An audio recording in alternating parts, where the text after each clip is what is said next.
खांसी कितनी तरह की होती है?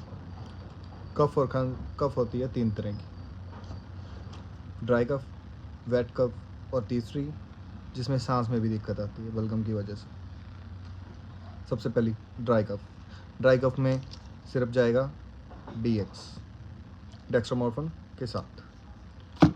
सेकंड वेट कफ, जिसको बलगम वाली खांसी बोला जाता है, उसमें जाएगा LS, levosalbutamol, ambroxol and guaifenesin.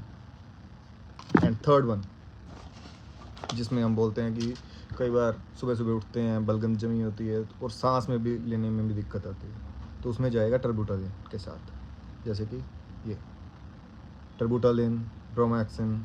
And होता ये भी एक्सपेक्टोरेंट ही है, बलगम को निकालना ही इसका काम है, बट ये सांस में भी हेल्प करता है। तो अगर आपको अच्छी लगी हो वीडियो तो प्लीज़ लाइक करें, हमारे चैनल को सब्सक्राइब करें।